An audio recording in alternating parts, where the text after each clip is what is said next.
નામો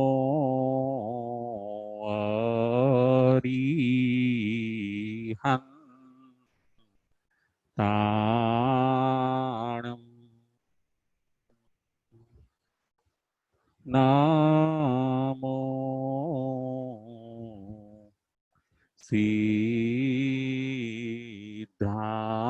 સિદ્ધાણમ નામો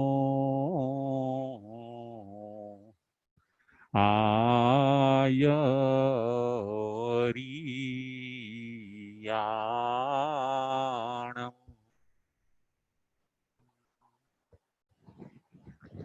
નામો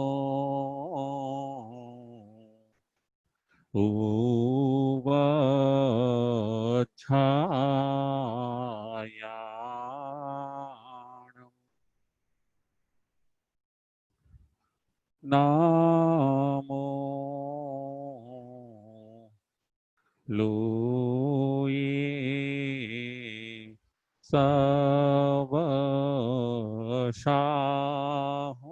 સવશાહુણમ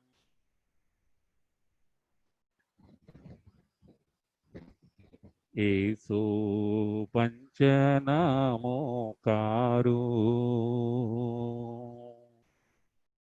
સવ પાવપણાશણો મંગલાણંચ સવિસિમ પડમં હવઈ મંગલમ પડમં હવઈ મંગલમ સિદ્ધાણમ નમો કિચ્ચા સંજયાણમ ચ ભાવૌ સંતિ સંતિ કરેલોયે પત્તો ગઈ મણુત્તરમ પત્તો ગઈ મણુત્તરમ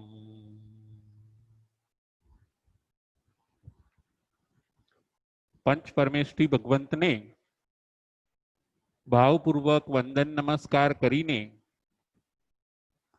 ધર્મપ્રેમી શ્રાવક શ્રાવિકાઓ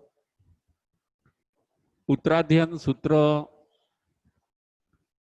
અધ્યયન નંબર 14 પ્રવચન નંબર 29 આજના આપણા પ્રવચનનો વિષય છે છ જીવનો અધિકાર છ જીવનો અધિકાર છ એટલે શિક્ષ શિક્ષ આત્માઓની વાત આજે આપણે કરવાની છે અહ ઈક્ષુકારીય નામ 14મં અધ્યયનમ ઈક્ષુકાર નામના રાજાનું આ 14મું અધ્યયન છ જીવનો અધિકાર છ જીવ કેવા હળુકર્મી હોય છે છ જીવ કેવા ચરમ શરીરી છે છ જીવનો સંયોગ થાય છે અને એ સંયોગની અંદર સામાયિક ચારિત્ર ગ્રહણ કરીને પોતાના આત્માનું કેવું સરસ કલ્યાણ કરે છે એ આપણે આજે પ્રવચનની અંદર જોવાનું છે આજના આપણા પ્રવચનનો વિષય છે છ જીવનો અધિકાર કયા એ છ જીવ ઈક્ષુકાર રાજા કમળાવતી રાણી ભૃગુ પુરોહિત યશા ભાર્યા દેવભદ્ર અને યશોભદ્ર ફરીથી ઈક્ષુકાર રાજા કમળાવતી રાણી ભૃગુ પુરોહિત યશા ભાર્યા દેવભદ્ર અને યશોભદ્ર આ 6 જીવનો અધિકાર આપણે જોવાનો છે. આ 6 જીવ એ ચરમ શરીરી છે. જન્મો જન્મથી સાધના આરાધના કરતા કરતા છેલ્લે આ 6 જીવોના ભવ સાથે થયા. આ 6 જીવ પહેલા દેવલોકમાંથી ઇક્ષુકાર રાજ્યની અંદર એ પોતે જન્મે છે. ઇક્ષુકાર નગરીની અંદર 6 જીવ સાથે જન્મે છે. એમનું ચ્યવન પહેલા દેવલોકમાંથી થાય છે. 6 જીવમાંથી એક જીવ ઇક્ષુકાર રાજા બને છે. બીજો જીવ કમળાવતી રાણી બને છે. ત્રીજો જીવ એ જ ઇક્ષુકાર રાજાના ત્યાં પુરોહિત બને છે, એટલે કે મંત્રી બને છે. ચોથો જીવ એ પુરોહિતની પત્ની યશા બને છે અને એ પુરોહિતના બંને પુત્રો બાકીના 2 જીવ દેવભદ્ર અને યશોભદ્ર બને છે. જુઓ 6 આત્માનો જન્મ એક નગરીની અંદર થયો. ઇક્ષુકાર રાજાની એ નગરી છે. સમાન કરણી હોય તો સાથે જન્મ થતો હોય છે. સરખા વિચારો હોય તો સાથે જન્મ થતો હોય છે. એકબીજાના કંઈક ઋણાનુબંધ હોય માટે જીવો સાથે જન્મતા હોય છે. આ 6 જીવ માટે પણ એવું જ બન્યું છે. પહેલા દેવલોકમાં પણ એ સાથે હતા, એના અગાઉના ભવમાં પણ એ સાથે હોય છે. આપણે પણ એ જ વિચારવાનું છે કે આપણને પણ જે ઘરના સભ્ય મળ્યા છે, પરિવારના સભ્ય મળ્યા છે, આજુબાજુ જે સ્નેહીજન મળ્યા છે, તે કોઈક ને કોઈક આપણા ઋણાનુબંધના લીધે આપણને મળ્યા છે. એ બધાની સાથે આપણે સંપીને રહીએ, સ્નેહથી રહીએ અને જે આપણું અધૂરું કાર્ય છે એને આપણે પૂરું કરીએ. ભગવાન આ અધ્યયનની અંદર એ જ બતાવે છે. 6 જીવ જુજો પોતાનું અધૂરું કાર્ય પૂરું કરે છે અને 6 જીવ પોતે મોક્ષમાં જાય છે. આપણે અહીંયા શા માટે આવ્યા છીએ? આપણે આપણા ભવ ભ્રમણનો અંત કરવા આવ્યા છીએ. ભૂતકાળમાં જે અધૂરી આરાધના રહી ગઈ છે એને આપણે અહીંયા પૂરી કરવા માટે આવ્યા છીએ અને એ આરાધના પૂરી થઈ જશે, આત્માનું કલ્યાણ થઈ જશે. આવું જ આ અધ્યયનની અંદર ભગવાન પોતાના શિષ્યોને અને સાધક આત્માઓને બતાવે છે. તમે બધા કોઈક ને કોઈક ઋણાનુબંધથી ભેગા થયા છો. કોઈની સાથે વેરના અનુબંધ ન બાંધો. કોઈની સાથે લડાઈ ઝઘડા ક્લેશ કરીને તમે તમારો સંસાર બહુ દીર્ઘ નહીં બનાવો, બહુ લાંબો નહીં બનાવો, પરંતુ સ્નેહ, સંપ, સમજણ અને ધર્મ આરાધના કરીને તમે તમારું અધૂરું કાર્ય પૂરું કરો. આપણે આપણું અધૂરું કાર્ય પૂરું કરવાનું છે. આપણને આ મનુષ્ય ભવ એના માટે જ મળ્યો છે. બીજા કોઈ ભવની અંદર અધૂરું કાર્ય પૂરું થતું નથી. આ મનુષ્ય ભવની અંદર જ અધૂરું કાર્ય આપણું પૂરું થાય છે. બીજા બધા ભવોની અંદર તો આપણને કર્મ જીવાડે એમ આપણે જીવવાનું હોય છે. આ મનુષ્ય ભવની અંદર જ એક આપણે સ્વતંત્ર છીએ કે ચારિત્રને અંગીકાર કરીને, તપની આરાધના કરીને, કર્મક્ષય કરીને આપણે મોક્ષે જઈ શકીએ. મનુષ્ય જ એક મોક્ષે જઈ શકે છે. માટે આપણે સમય માત્રનો પણ પ્રમાદ ન કરીએ. 6 જીવ આત્મા આરાધના કરે છે. રાજા, રાણી, એમના પુરોહિત, એમનું નામ છે ભૃગુ પુરોહિત. એમની પત્ની યશા ભાર્યા. એ પોતે બ્રાહ્મણ જ્ઞાતિના છે. એ બ્રાહ્મણ પણ ખૂબ વિદ્વાન છે, બુદ્ધિશાળી છે. રાજા સાથે અવારનવાર વિચાર વિમર્શ કરે અને સુંદર રાજ્ય ચલાવવાની રાજાને પ્રેરણા આપે. રાજા પણ આ મંત્રીને પુરોહિતને ખૂબ સાચવે છે. એમનું બહુમાન કરે, એમનું સન્માન કરે, એમને આદર આપે. ભૃગુ પુરોહિતને બધી વાતનું સુખ છે.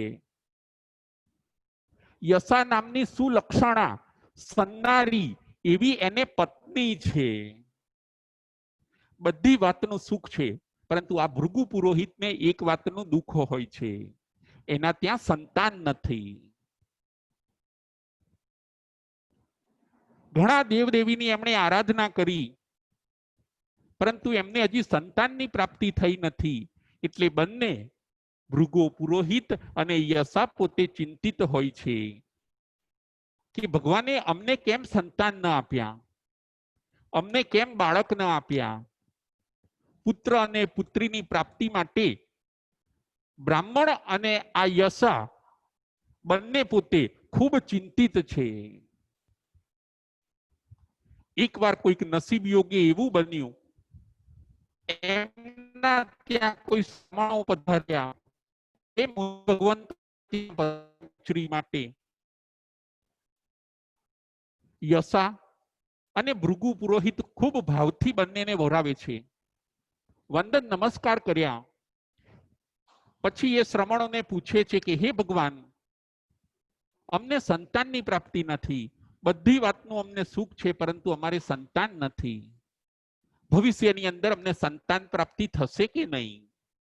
શ્રમણો અને મુનિને ભૃગુ પુરોહિત પોતે પૂછે છે. શ્રમણ પોતે બ્રાહ્મણને કહે છે કે ભવિષ્યની અંદર તમને 2 સંતાનની પ્રાપ્તિ થશે. 2 પુત્ર રત્નને તમે જન્મ આપશો. પરંતુ એ વાત ચોક્કસ છે કે એ બંને પુત્ર જ્યારે મોટા થશે, થોડાક સમજણા થશે, પછી એ બંને ત્યાગ માર્ગે જઈને મુનિપણું અંગીકાર કરીને દીક્ષિત થઈ જશે. એ પોતે સંસારમાં રહેશે નહીં. તમને પુત્ર પ્રાપ્તિ ચોક્કસ થશે. એક નહીં, પરંતુ તમે 2 પુત્રની માતા બનશો. પરંતુ એ બંને પુત્ર એમની સમજણ અવસ્થા આવતાની સાથે જ એ પોતે ત્યાગ માર્ગે નીકળી જશે. તમારી પાસે રહેશે નહીં. સંસારની અંદર એ પોતે રહેશે નહીં. તમને જરૂરથી 2 પુત્રની પ્રાપ્તિ થશે. બ્રાહ્મણ અને એની પત્ની યશા રાજી થઈ જાય છે.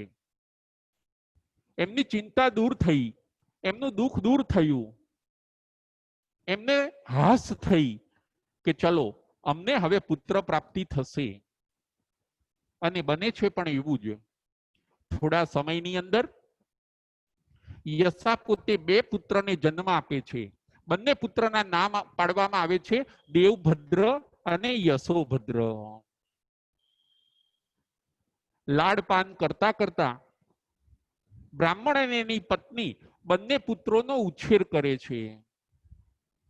એમને 16 સંસ્કારોથી સુવાસિત કરે છે. ભણાવે છે, ગણાવે છે, લાડ લડાવે છે. અને પોતાના સંસારની અંદર બંને જણ સુખી છે. એમને પેલા મુનિનું વાક્ય યાદ હોય છે કે બાળક સમજણા થશે ને પછી આ બાળકો સંસારની અંદર રહેશે નહીં. એ ત્યાગ માર્ગે ચાલ્યા જશે. બાળકો થોડા મોટા થયા. ભૃગુ પુરોહિત અને યશા એમને રોજ શીખવાડે કે તમારે સંતોથી દૂર રહેવાનું. સંતોની પાસે તમારે જવાનું નહીં.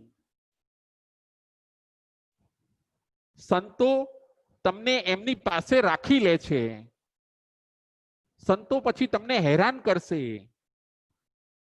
સંતો તમને એમના બનાવી દેશે. માટે તમારે સંતો પાસે જવાનું નહીં. એમની સાથે વાત પણ નહીં કરવાની.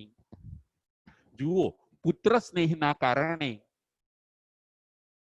પોતાના પુત્રો વૈરાગ્યના માર્ગે જઈને આગળ ત્યાગના માર્ગે ન જાય એના પ્રયત્ન ભૃગુ પુરોહિત અને યશા ભાર્યા બંને કરે છે. પુત્રોને રોજ સમજાવે. સંતને જોવો તો તમારે સંતાઈ જવાનું, સંતની પાસે નહીં જવાનું, સંતની સાથે વાત નહીં કરવાની. અને આ વાત આ બંને બાળકોના મગજની અંદર બેસી ગઈ. જો પુત્રનો સ્નેહ છે. દરેક માતા પિતાને એવું રહેતું હોય છે કે અમારા પુત્રો અમારી સાથે રહે તો સારું, અમારા પુત્રો સંસારની અંદર રહીને સંસારના સુખોનો ઉપયોગ કરે, ખાઈ પીવે અને મજા કરે, આવું દરેક માતા પિતાને રહેતું હોય છે. પરંતુ માતા પિતાએ એ પણ ન ભૂલવું જોઈએ આપણે ખાલી એનું શારીરિક સુખ કે ભૌતિક સુખનો જ આપણે વિચાર કરવાનો નથી, પરંતુ એના આત્માના સુખનો પણ દરેક માતા પિતાએ વિચાર કરવાનો છે. મારા દીકરી અને દીકરા એના આત્માનું કલ્યાણ થાય એવા મારે એને સુસંસ્કારો આપવાના છે. મારા દીકરી અને દીકરાનું દુર્ગતિમાં ન જાય, સદગતિના સ્વામી બને અને એ મોક્ષના મોતી બને એવો પ્રયત્ન દરેક માતા પિતાએ કરવાનો છે. માતા પિતાની આ ફરજ બને છે. જે માતા પિતા હિત ઈચ્છે છે એ પોતાના સંતાનોને સંસ્કાર આપે છે, ધર્મ આપે છે, સદગુરુઓ પાસે લઈ જાય છે, જ્ઞાન આપે છે, અને કદાચ જો દીક્ષિત થવાના ભાવ થાય તો દીક્ષાની અનુમતિ પણ આપે છે. ધન્ય છે એ માતા પિતાઓને. અહીંયા ભૃગુ પુરોહિત પોતે યશા ભારિયા રોજ આવું શીખવાડે કે પોતાના બંને સંતાનોને કે તમે માતા સંતો પાસે જશો નહીં. આ બાળકો સમજણા થયા, થોડાક મોટા થયા, રમવા જાય અને એકવાર બહાર રાજ્યની બહાર એ લોકો રમતા હોય છે. રમતા રમતા એમણે દૂરથી જોયું કે કોઈક સંતો વિહાર કરીને આવે છે. સંતોને આવતા જોયા. રાજ્યના ગેટ પાસેથી અંદર જવાય એવું નથી. બહાર જાય તો એ લોકો નગરની બહાર છે એટલે બહાર પણ કેટલું જવું. બંને બાળકોએ તરત વિચાર કર્યો કે આપણે ઝાડ ઉપર ચડી જઈએ. દેવભદ્ર યશોભદ્ર બંને બાળકો પોતે ઝાડ ઉપર ચડી જાય છે. સંતો વિહાર કરતા કરતા ત્યાંથી પસાર થયા અને યોગાનુયોગ એવું જ બને છે કે એ જ વૃક્ષ નીચે, એ જ ઝાડ નીચે સંતો પોતે વિસામો લેવા માટે બેસે છે. એ ઝાડની ઉપર દેવભદ્ર અને યશોભદ્ર હોય છે, નીચે સંતો છે. સંત પોતે ઈર્યા સમિતિનું પાલન કરતા કરતા પોતાના પાત્રા ત્યાં મૂકે છે, પોતાની ઉબધી એ વૃક્ષની નીચે મૂકે છે, પ્રમાર્જન કરે છે, પ્રતિલેખન કરે છે. કૌશક મુદ્રામાં થોડીક વાર મુનિને જોયા. ઉપર રહેલા દેવભદ્ર યશોભદ્ર મુનિની આ બધી ક્રિયાઓ જોવે છે. મુનિ પ્રતિલેખન કરે છે, પ્રમાર્જન કરે છે, પાત્રાઓને ધીરેથી મૂકે છે, ઈર્યા સમિતિનું પાલન કરે છે. ઉપર રહેલા બંને પુત્રો દેવભદ્ર અને યશોભદ્ર આ બધી ક્રિયાઓ ધ્યાનપૂર્વક જોવે છે, અનિમેષ દ્રષ્ટિથી જોવે છે. અને જોતા જોતા એમને એમ થયું કે આવું ક્યાંક જોયું છે,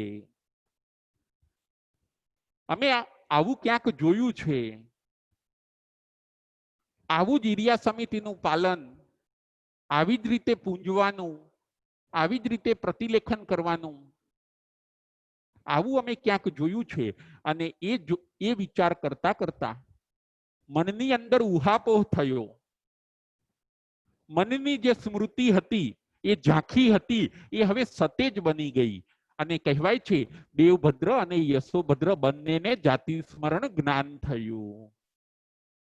જુઓ, હળુકર્મી આત્મા, બંનેને જાતિ સ્મરણ જ્ઞાન થાય છે. પોતાના પાછળના ભવ જોવે છે, એક પછી એક પાછળના ભવ જોતા ગયા. અને જે ભવની અંદર ચારિત્રની આરાધના કરી હોય છે, સુંદર ક્રિયાઓનું પાલન કર્યું હોય છે, એ બધું એમને સ્મૃતિપટ ઉપર આવી ગયું. ઓહો, આપણે પાછળના ભવની અંદર મુનિપણાનું પાલન કર્યું છે, એ બધું એમને યાદ આવ્યું. અને એ જ એ વસ્તુ કેટલી કલ્યાણકારી હતી. આ તો આપણા સદગુરુ છે. જાતિ સ્મરણ જ્ઞાનના કારણે એમને આત્મજ્ઞાન પણ મેળવ્યું અને એ બંને દેવભદ્ર અને યશોભદ્ર વૃક્ષ ઉપરથી નીચે ઉતરે છે. નીચે ઉતરીને મુનિને વંદન કરે છે, નમસ્કાર કરે છે. વંદન નમસ્કાર કરીને મુનિ પાસે પ્રવ્રજિત થવાની રજા માગે છે. મુનિ ભગવંતને કહે છે કે અમારે આપની પાસે દીક્ષિત થવું છે, દેવભદ્ર અને યશોભદ્ર. જોજો આપણને પણ એમ થાય કે આપણને કેમ જાતિ સ્મરણ જ્ઞાન થતું નથી, પરંતુ આપણે સુસંસ્કારોને બહુ દ્રઢ કર્યા નથી. સુસંસ્કારો આપણા લાઈટ રહ્યા, એટલે એ લાઈટ રહેલા સુસંસ્કાર ભૂસાઈ ગયા. વચ્ચે કંઈક વેદનાઓ આવી, તકલીફ આવી, જન્મ મરણની તકલીફ આવી. એની અંદર એ જે લાઈટ સંસ્કાર હતા, ખાલી સ્પર્શીને રહ્યા હતા, એવા સંસ્કારો ભૂસાઈ ગયા. પરંતુ આ દેવભદ્ર અને યશોભદ્ર જે સાધક આત્માઓ હોય છે, એમણે સુસંસ્કારોને દ્રઢ કરેલા હોય છે. સંસ્કારો જ હંમેશા સાથે આવતા હોય છે. પુનર્જન્મ છે, નથી એવું નથી. જાતિ સ્મરણ જ્ઞાન એ પણ પુરવાર કરે છે. આપણે અહીંયા આવ્યા તો સંસ્કારોને લઈને આવ્યા છીએ, જ્ઞાનને લઈને આવ્યા છીએ. ઘણા લોકો પુનર્જન્મમાં માનતા નથી. પુનર્જન્મ એટલે રીબર્થ. ઘણા ખ્રિસ્તી ધર્મ વગેરે અન્ય ધર્મની અંદર એમ કહે છે કે રીબર્થ નથી, આ એક જ ભાવ મળે છે જીવને. ના, એવું નથી. આપણા ત્યાં એમ કીધું છે કે જીવને જ્યાં જ્યાં કર્મવાળી અવસ્થા છે, ત્યાં સુધી જીવ ફરી ફરી જન્મ લે છે. રીબર્થને ભારતીય સંસ્કૃતિ માને છે. હિન્દુ સંસ્કૃતિ, વૈદિક સંસ્કૃતિ, જૈન સંસ્કૃતિ એ બધા પુનર્જન્મની અંદર માને છે, આસ્થા ધરાવે છે. સારો જન્મ જોઈતો હોય તો માણસે સારા કર્મ કરવા પડે છે. માણસને સંસ્કારો સાથે આવે, જ્ઞાન સાથે આવે, માણસને ટેવો સાથે આવે છે. એ પ્રમાણે આપણે લોજિકથી વિચારવાનું છે કે મને જે અમુક સંસ્કાર છે મારામાં, અમુક જે ટેવો છે, અમુક મારામાં જે ડર છે, જે બીક છે, આ બધા સંસ્કાર જે કેરી ફોરવર્ડ થયા, એનું કારણ એક જ છે કે રીબર્થ છે, પુનર્જન્મ છે. આપણે આપણી શ્રદ્ધાને પાકી કરવાની છે. અને હવે આના પછીનો પણ જે મારો જન્મ છે એને મારે સુધારી લેવાનો છે. દેવભદ્ર યશોભદ્ર મુનિને વંદન કર્યા. મુનિ પાસે પ્રવ્રજિત થવાની ઈચ્છા વ્યક્ત કરી. મુનિ કહે છે તમારા માતા પિતાની રજા લઈ આવો. દેવભદ્ર યશોભદ્ર પોતે બંને ઘરે આવે છે. ભૃગુ પુરોહિત અને માતા યશાને મળે છે અને કહે છે કે હે માતા, હે પિતા,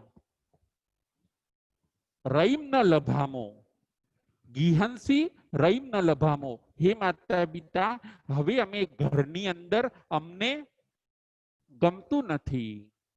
અમારે જે અમારું અધૂરું કાર્ય છે એ પૂરું કરવું છે. આ સંસારને છોડીને હવે અમારે ત્યાગ માર્ગે આગળ જવું છે. માટે અમારો એ પાકો નિર્ણય છે અને એ નિર્ણયની અંદર આપ અમને મદદ કરો. ભલે આપ કહેતા હતા સંતોને મળવું નહીં, સંત પાસે જવું નહીં, એ બધું આપનો પ્રલાપ મિથ્યા હતો. એ આપ પુત્ર સ્નેહના કારણે કદાચ કહેતા હતા, પરંતુ હવે અમારો આત્મા જાગી ગયો છે. ત્યાગ માર્ગે અમારે આગળ જવું છે. દેવભદ્ર અને યશોભદ્ર જુઓ સંસ્કાર. આજે પણ ઘણા બાળ દીક્ષાઓ અથવા યુવાનો દીક્ષા લેતા હોય છે. એ વસ્તુ બતાવે છે કે પૂર્વજન્મની અંદર એમણે કંઈક આવી આરાધના કરી છે, એટલે એમને આ ભવની અંદર સૂઝે છે. આજે પણ અઢળક આત્માઓ દીક્ષા લે છે, નાની નાની ઉંમરમાં દીક્ષા લે છે. જેણે હજી સંસારનું જોયું હોય એવા આત્માઓ દીક્ષિત થઈ જાય છે, કષ્ટ સહન કરે છે, તપ કરે છે, શ્રદ્ધા પાકી રાખીને ભગવાન મહાવીરના માર્ગે એ લોકો આગળ વધે છે. એ જ બતાવે છે કે એમણે પૂર્વે કંઈક આરાધ્યું છે, એ આરાધેલું અહીંયા ફરી ઉદયમાં આવ્યું અને એ વસ્તુ આગળ ચાલી. આ દેવભદ્ર અને યશોભદ્રને પણ એવું જ થાય છે. પુરોહિતને ખ્યાલ આવી ગયો કે મુનિ જે કહેતા હતા કે બંને પુત્રો સમજણ અવસ્થામાં આવશે ત્યારે ત્યાગ માર્ગે નીકળી જશે, એ વચન સાચું છે. વળી હજી પુરોહિતને પુત્ર સ્નેહ બહુ છે એટલે એને એમ થાય છે કે ના, હજી હું મારા નાના બાળકો છે એમને સમજાવું. 3 પોઈન્ટથી એ પુરોહિત પોતે પુત્રોને સમજાવે છે કે હે દેવભદ્ર ને યશોભદ્ર, તમે એક કામ કરો, હજી તમે નાના છો, તમે એક વેદ ભણો પછી દીક્ષિત થજો. પોઈન્ટ નંબર 1, તમે વેદ ભણો પછી દીક્ષિત થજો. નંબર 2, હજી તમારી ઉંમર નાની છે એટલે પહેલા તમે વેદ ભણો પછી દીક્ષિત થજો. નંબર 1. નંબર 2,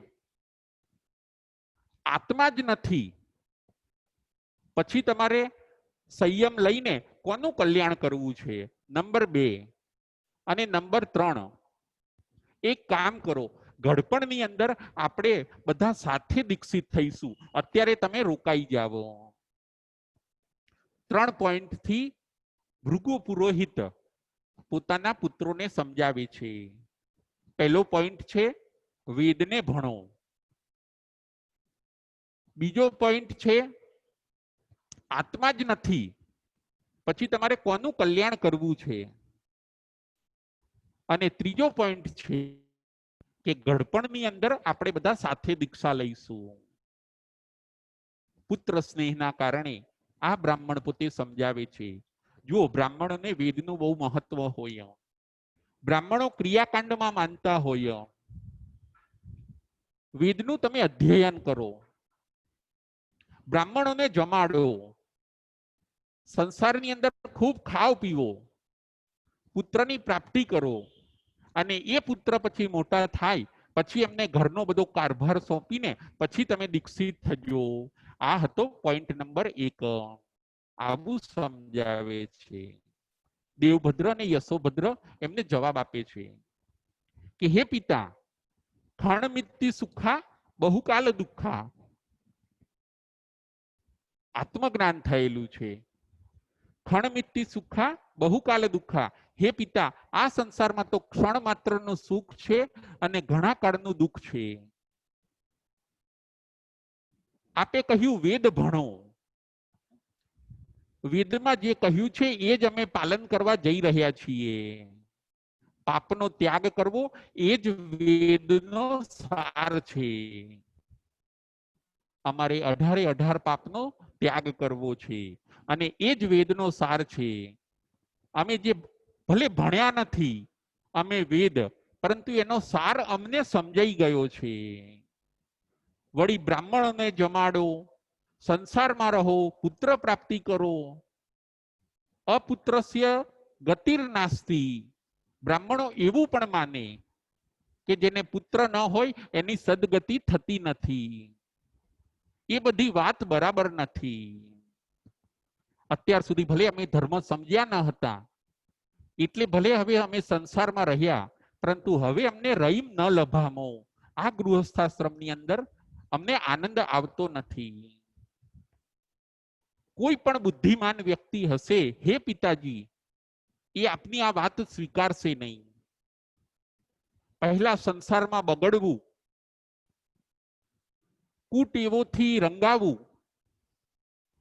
અને પછી સંયમ લઈને આત્મકલ્યાણ કરવું, એવું કોણે કીધું? આ સંસારને તો દૂરથી જ સલામ કરી દેવા જેવી છે. પોઈન્ટ નંબર 1, વેદ ભણો, એનો જવાબ આવો સરસ આપે છે. નંબર 2, પુરોહિત હજી પુત્રોને કહે છે કે હે પિતાજી, હે પુત્રો, તમે કહો છો કે અમારે આત્માનું કલ્યાણ કરવું છે,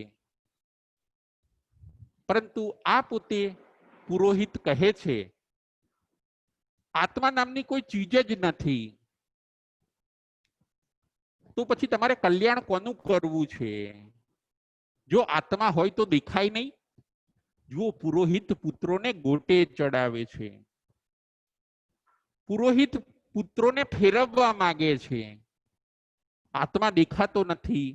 આત્મા હોય તો જણાતું કેમ નથી? જો આત્મા જ નથી તો તમારે સંયમ લઈને કોનું કલ્યાણ કરવું છે? આવું પુત્રોને કહે છે. પુત્રો પણ એનો જવાબ આપે છે. ઇન્દ્રિયોથી આત્માને ગ્રહણ કરાવી શકાતો નથી. આત્મા એ પોતે નો ઇન્દ્રિય જ અમૂર્ત ભાવા. ઇન્દ્રિયોથી આત્માને ગ્રહણ કરી શકાતો નથી. ઇન્દ્રિયો આત્માને ન જોઈ શકે, કેમ કે આત્મા અરૂપી છે. આત્માનો કોઈ વર્ણ નથી, ગંધ નથી, રસ નથી કે સ્પર્શ નથી. આત્મા તો અરૂપી અને અમૂર્ત છે. એટલે હે પિતાજી, આપણે જોઈ શકતા નથી. બાકી આત્મા નથી એવું નહીં, આત્મા છે. આપણે જે સુખ દુઃખનું વેદન કરીએ છીએ એ આત્મા જ છે. આત્મા તો સુખ દુઃખનો જાણ છે, સુખ દુઃખનું વેદન કરનાર છે, જોનાર, જાણનાર, સમજનાર. આ બધું આત્મા છે. જો આત્મા શરીરની અંદર ન હોય તો શરીર નિશ્ચેષ્ટ થઈ જાય, શરીર નકામું થઈ જાય. પુરોહિત ફરીથી કહે છે કે ના ના, એવું નથી. શરીર અને શક્તિ બે ભેગા થાય છે પછી આત્માની ઉત્પત્તિ થાય છે.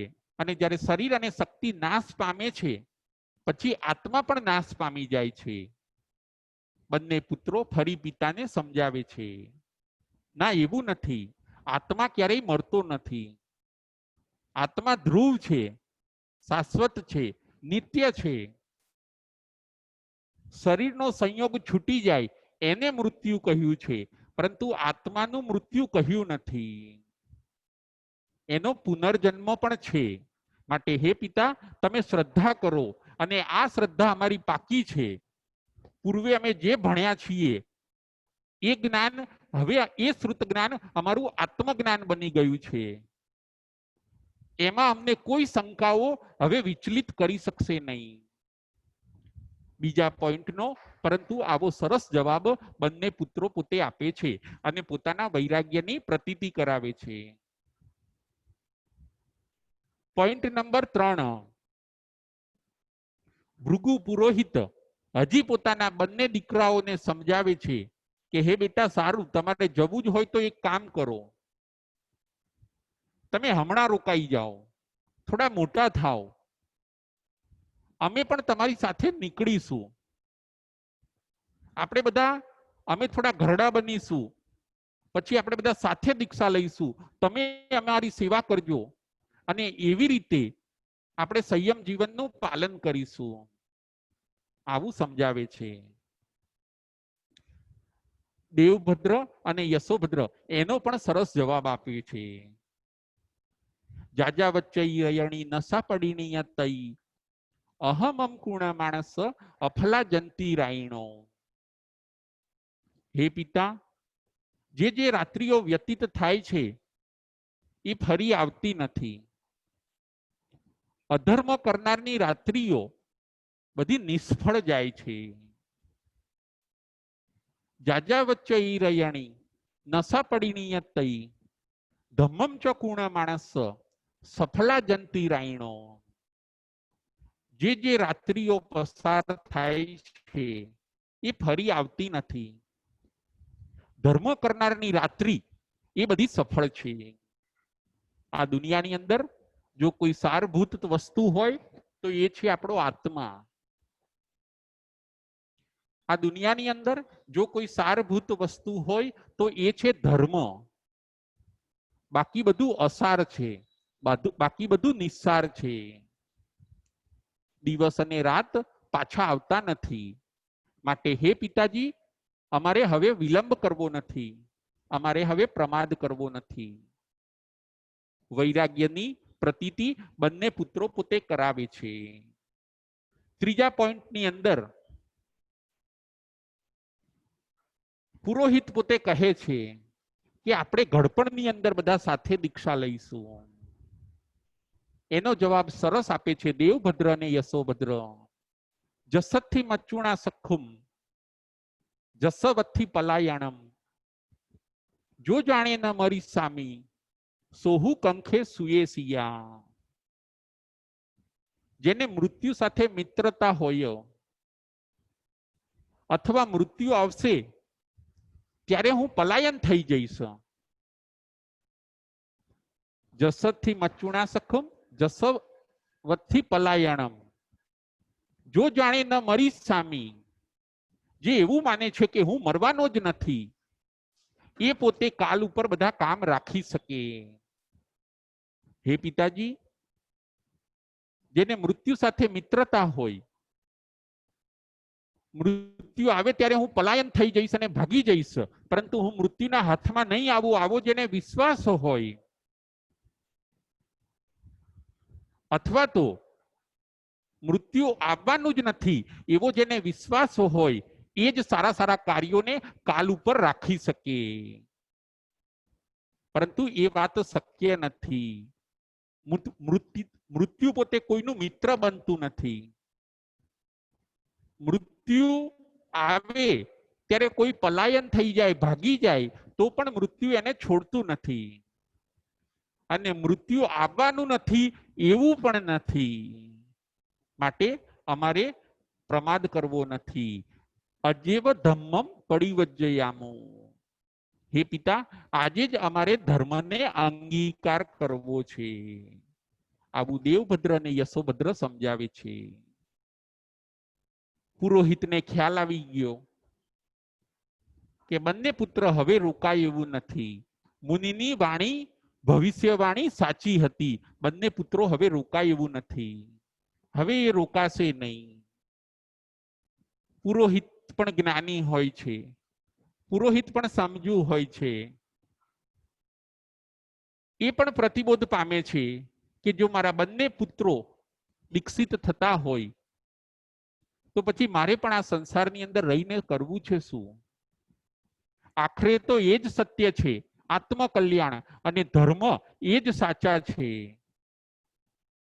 એ જ ખરેખર મનુષ્યનું કર્તવ્ય છે. જેમ પક્ષીને પાંખ ન હોય પછી એ પક્ષી બિચારું શું કરી શકે? એ મારા બંને પુત્રો જો મારી પાસે ના હોય તો પછી મારે એકલા પણ આ સંસારની અંદર રહીને કરવું છે શું? માટે એમની સાથે દીક્ષિત થવું એ જ શ્રેયસ્કર છે. આવું વિચારીને ભૃગુ પુરોહિત પોતે પણ બાળકોની સાથે દીક્ષિત થવા માટે તૈયાર થઈ જાય છે. એમની પત્ની યશાને ભૃગુ પુરોહિત સમજાવે છે કે હે યશા, તું પણ તૈયાર થઈ જા. આપણે તો અત્યાર સુધી સંસારની અંદર રહ્યા છીએ. આપણા કાળજાના કોર જેવા આપણા સુકુમાર એવા બંને રાજકુમાર જેવા પુત્રો જો આજે સંયમ માર્ગે જતા હોય તો આપણે પણ હવે એ માર્ગે જઈને આપણા આત્માનું કલ્યાણ કરવું જોઈએ. ભૃગુ પુરોહિત પોતાની પત્ની યશાને સમજાવે છે. યશા પણ તૈયાર થઈ જાય છે. જુઓ, માતા પિતા અને બંને પુત્રો આત્મકલ્યાણ કરવા માટે નીકળે છે. હવે આ બધું ધન, આ બધું ઘર, આ બધું રાચ રચીલું, એ બધું શું કરવાનું? એ બધું વારસામાં કોને આપીને જવાનું? તો આપણા ત્યાં પહેલા એવો રિવાજ હોય છે કે જેનું કોઈ વારસદાર ન હોય એ ધન રાજ્યના ભંડારની અંદર મોકલી દેવામાં આવતું. અને અહીંયા એવું જ કરવામાં આવે છે. ભૃગુ પુરોહિત પાસે રાજાએ આપેલું ઘણું ધન હોય છે. પશુધન, દ્રવ્ય ધન, નોકર ચાકર, રાચ રસીલું દ્રવ્ય, એ બધું ધન ભૃગુ પુરોહિત પોતે ગાડાઓની અંદર ભરીને રાજાના ત્યાં મોકલાવી દે છે. રાજાના ત્યાં મોકલાવે છે. જેના કોઈ વારસદાર ન હોય, પાછળ જેને જે ધનને સાચવનાર ન હોય, એ ધનનો હક રાજાનો બને છે. ધન બધું રાજ ભંડારની અંદર મોકલવામાં આવે છે. દાસ દાસી નોકર ચાકર એ બધા ધન અહીંથી લઈ જાય છે. અને આ દ્રશ્ય રાજાની રાણી કમળાવતી પોતે જોવે છે. કમળાવતી પણ બહુ સુલક્ષણા નારી હોય છે. એ પણ હળુકર્મી હોય છે. એ પોતે વિચાર કરે છે કે આ બધું ધન અમારા ત્યાં કોનું આવે છે. એમને ખ્યાલ આવ્યો. દાસીઓએ મેસેજ આપ્યા કે આપણા પેલા ભૃગુ પુરોહિત હતા, એ એમની પત્ની યશા એ પોતે દીક્ષિત થાય છે. એમના બંને બાળકો પણ દીક્ષિત થાય છે. આત્મકલ્યાણના માર્ગે એ લોકો આગળ જાય છે. અને એમનું બધું ધન ખરું, એમનું બધું રાચ રચીલું, એમના ઘરની સામગ્રી એ બધી આપણા રાજ્ય ભંડારની અંદર આપી દે છે. તેજીને ટકોરો. કમળાવતી રાણી પણ હળુકર્મી હોય છે. એમને એમ થયું કે એ બધું છોડે છે અને આપણે બધું ભેગું કરવાનું. ત્યાગ માર્ગ એ જ શ્રેષ્ઠ છે. એ બ્રાહ્મણ, નાના નાના બાળકો એ પણ આટલો સરસ વૈભવ છોડીને જો ત્યાગ માર્ગે જતા હોય, એમને પણ જો વૈભવની અંદર સુખ ન લાગતું હોય, તો અમે તો રાણી અને રાજા છીએ, અમારી દ્રષ્ટિ તો એનાથી પણ ઊંચી હોવી જોઈએ. એ જે વસ્તુઓને નકામી સમજીને છોડી દે છે, એને અમે પકડીએ એ તો અમારી મૂર્ખામી ગણાય. રાણીને કંઈક આવું જ ચિંતન ચાલ્યું અને રાણી પોતે પ્રતિબોધ પામ્યા. એ તરત જ રાજા પાસે જાય છે. ઇક્ષુકાર રાજા પાસે કમળાવતી રાણી જાય છે અને રાજાને કહે છે કે હે રાજા, આપણા જે સૌથી નિકટના, આપણા પ્રિય એવા ભૃગુ પુરોહિત, એનો આખો પરિવાર જ્યારે દીક્ષિત થાય છે અને એનું બધું ધન આપણા ત્યાં આવે છે, આપણે ક્યાં સુધી આ બધું ધન ભેગું કરીશું? ક્યાં સુધી આ બધું ધન સાચવીશું? ક્યાં સુધી આ બધી વસ્તુઓ ઉપર આસક્તિ રાખીશું? એમાં ને એમાં જો મૃત્યુ થશે તો આપણો આત્માની દુર્ગતિ થશે. એમને સમજ આવી ગઈ છોડવાની, શું આપણે એ સમજ લાવવાની નથી? શું ત્યાગ માર્ગે આપણે પણ જવાનું નથી? તેજીને ટકોરો. રાજા પણ હળુકર્મી હોય છે. પૂર્વે આરાધના કરી હોય એ આત્માઓ જોજો હળુકર્મી હોય છે, ભાડેકર્મી હોતા નથી. એવું જ બન્યું. રાજાનો પણ સૂતેલો આત્મા જાગી ગયો. વળી કમળાવતી રાણી કહે છે કે હવે આપણા પણ પુત્રો રાજકુમારો મોટા થયા છે, એમને આપણે રાજ્યનો કારભાર સોંપી દઈએ અને આપણા આત્માનું કલ્યાણ કરવા માટે, પરભવનું ભથ્થું બાંધવા માટે અને આત્માને પરમ ગતિ અપાવવા માટેનો પુરુષાર્થ આપણે કરવો જોઈએ. નહીં કે આ કામ ભોગોની અંદર, આ રાજ સુખોની અંદર જ આપણે જીવનની સમાપ્તિ કરી દેવાની હોય. કમળાવતી આવું સરસ ઇક્ષુકાર રાજાને સમજાવે છે. ઇક્ષુકાર રાજા પણ પ્રતિબોધ પામ્યા. જુઓ, 6 જીવો પ્રતિબોધ પામ્યા. જ્યોત સે જ્યોત જલે. એક પ્રગટેલો આત્મા હોય, બીજા આત્માઓને પણ પ્રગટાવી શકે. એક જાગેલો આત્મા બીજા આત્માને પણ જગાડી શકે. ભગવાન આપણને આવું જ કંઈક સમજાવવા માંગે છે. તમે પણ હળુકર્મી બનો. અને એવું જ બને છે કે આ 6 આત્માઓ પોતે દીક્ષિત થાય છે. રંગે ચંગે એમની દીક્ષા થાય છે અને પોતે સંયમ અને તપની અંદર લીન બને છે. સંયમ અને તપ બે વસ્તુ બહુ જરૂરી છે. સંયમથી આવતા કર્મ રોકાય છે અને તપથી જૂના કર્મ ખાલી થાય છે. આવી રીતે આત્મા શુદ્ધ બને છે. દીક્ષા એ તો તારનારી વસ્તુ છે. દીક્ષા લીધા પછી 2 કામ જીવે કરવાના હોય છે, સંયમ અને તપ. અને સંયમ અને તપની આરાધના કરતા કરતા રાયાસહ દેવીએ મહાણોય પુરોહિયો મહાણી દારગા ચેવ સવ્ય તે પરિનિબુડે. ફરીથી રાયાસહ દેવીએ, રાજાની સાથે એમની દેવી રાયાસહ દેવીએ મહાણોય પુરોહિયો, બ્રાહ્મણ અને એમની પત્ની યશા, માહણીય દારગા જીવો, બંને પુત્રો, આ છ જીવ સબે તે પરિનિવૃડે, એ બધા પરિનિવૃત્ત થયા, એ જ ભવની અંદર મોક્ષે ગયા. જુઓ, આત્મા જાગે છે અને પોતાનો પુરુષાર્થ ઉપાડે છે ત્યારે મુક્તિને અને એને બહુ છેટું રહેતું નથી. આ અધ્યયનની અંદર ભગવાન આપણને એ જ સમજાવવા માંગે છે કે તમે હળવું કર્મી છો, તમે ભારે કર્મી નથી, તમે કેટલા બધા નજીક આવી ગયા છો, હવે થોડોક પુરુષાર્થ કરો. આ છ જીવે થોડોક પુરુષાર્થ કર્યો, ઋણાનુબંધથી ભેગા થયેલા, એમના સંયોગો સફળ થયા, એમનું મળવાનું કલ્યાણકારી બની ગયું. એવું જ કંઈક તમે તમારું, તમારા પરિવારનું અથવા તો તમારી નિકટ જે છે એનું પણ તમે કંઈક વિચારો. આપણે ઋણાનુબંધથી બધા સાથે જોડાયા છીએ, તો એ ઋણાનુબંધથી હવે કાયમ એકબીજાને સાચવીને, એકબીજાને સંભાળીને આપણે સારામાં સારી એવી પરમ ગતિના સ્વામી બનવાનું છે. આપણે હળુ કર્મી છીએ, આપણે ભારે કર્મી નથી. એ હળુ કર્મીની અંદર જ આ જ સંયોગોની અંદર આપણે સફળતા મેળવી લેવાની છે.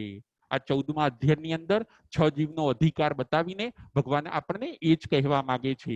છ જીવોએ જેવી રીતે સફળતા મેળવી, પોતાના સંયોગને સફળ કર્યો, પોતાના ઋણાનુબંધના સંબંધોને જેમ સાર્થક કર્યા, એમ આપણે પણ એવા સંબંધોને સાર્થક કરીને આત્મકલ્યાણ માર્ગે આગળ વધવાનું છે. બોલો મહાવીર સ્વામી ભગવાન કી જય. જય જિનેન્દ્ર, જય મહાવીર.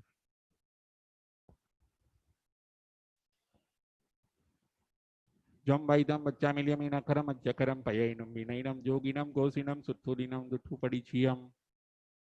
ઓ કાલે કો સજાઓ, કાલે ન કો સજાઓ, સજાઈએ સજાયમ, સજાઈએ ન સજાયમ.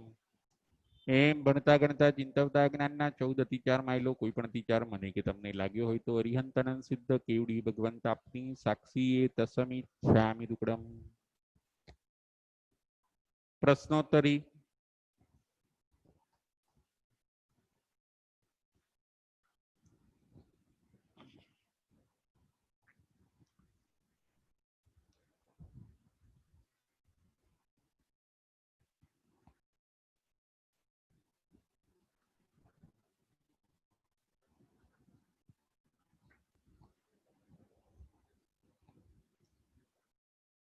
પહેલો પ્રશ્ન, છ જીવ કયા દેવલોકમાંથી આવ્યા હોય છે? પ્રશ્ન નંબર 1, છ જીવ કયા દેવલોકમાંથી જવીને આવ્યા હોય છે?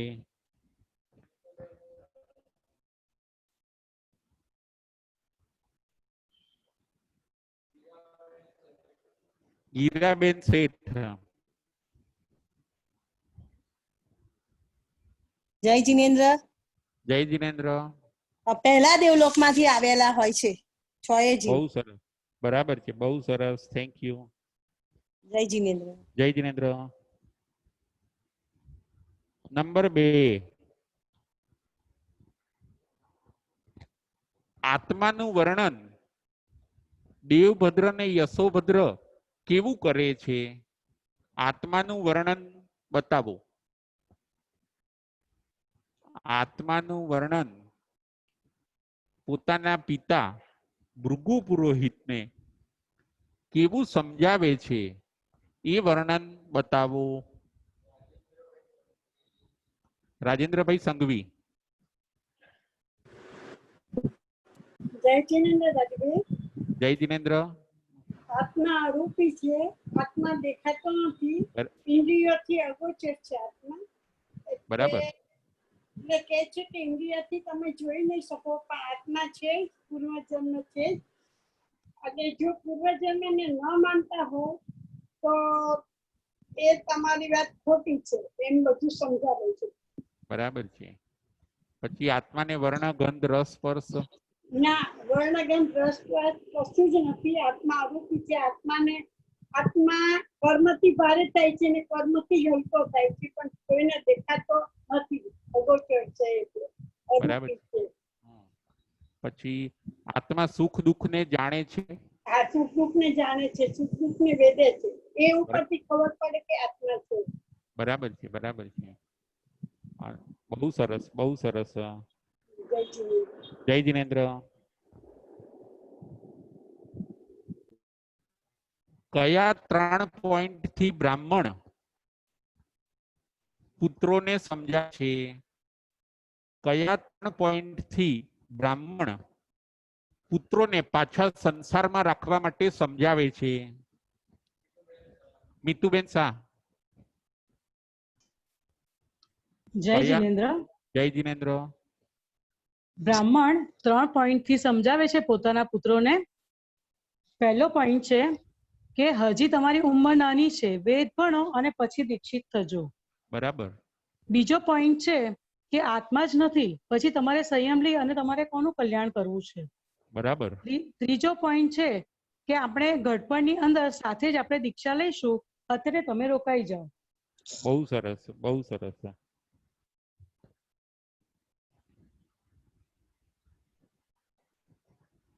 વારસદાર ન હોય એના ધનની શું વ્યવસ્થા કરવામાં આવતી હોય છે? વારસદાર ન હોય એના ધનની શું વ્યવસ્થા કરવામાં આવતી હોય છે? જ્યોતિબેન શાહ. જય જીનેન્દ્ર. જય જીનેન્દ્ર. તેમ તો બધું ધન રાજાને આપી દેવામાં આવે છે. બરાબર છે, રાજાને આપી દેવામાં આવે છે. બહુ સરસ, બહુ સરસ. હવે આગળ પ્રશ્ન, હળુ કર્મી એટલે શું અને ભારે કર્મી એટલે શું? હળુ કર્મી એટલે શું અને ભારે કર્મી એટલે શું?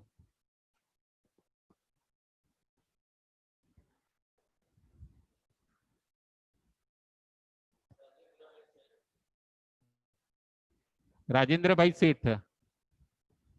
હળુ કર્મી એટલે શું અને ભારે કર્મી એટલે શું? પ્રણામ ગુરુજી. પ્રણામ. જે નિકટના ભાવમાં મોક્ષે જવાના હોય તે અરુકર્મી હોય, અને જેનો સંસાર લાંબો હોય એ ભારે કર્મી જીવ હોય. બરાબર છે, બરાબર છે. બહુ સરસ. એ આપણને ખ્યાલ આવે કે ના આવે કે આ જીવ હળુ કર્મી છે કે આ જીવ ભારે કર્મી છે? રાજેન્દ્રભાઈ. આપણી સંજ્ઞા ઉપરથી આપણને ખ્યાલ આવે, સંજ્ઞા ને લેશિયા ઉપરથી, કે બરાબર છે. આપણા વિચાર ઉપરથી, વિચારો ઉપરથી, વર્તન ઉપરથી બરાબર. આપણને ખ્યાલ આવી જાય કે આ જીવ હળુ કર્મી છે કે ભારે કર્મી. બરાબર. બહુ સરસ. Thank you. 6 જીવના નામ, 6 જીવના નામ બતાવવા માટે વિનંતી. 6 જીવના નામ.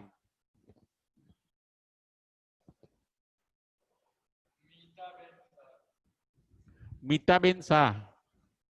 મીતાબેન શાહ.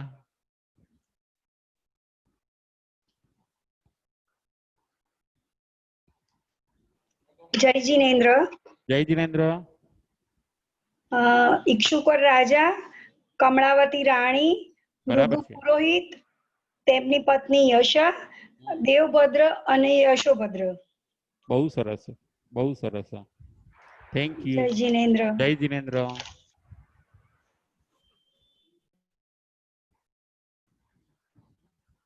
આજે જ અમે ધર્મને અંગીકાર કરીશું. એ વાક્ય કોણ બોલે છે? આજે જ અમે ધર્મને અંગીકાર કરીશું.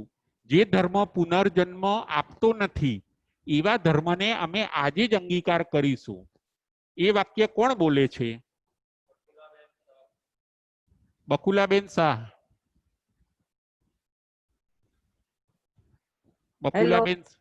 બકુલાબેન શાહ. હા. હેલો, જય જીનેન્દ્ર.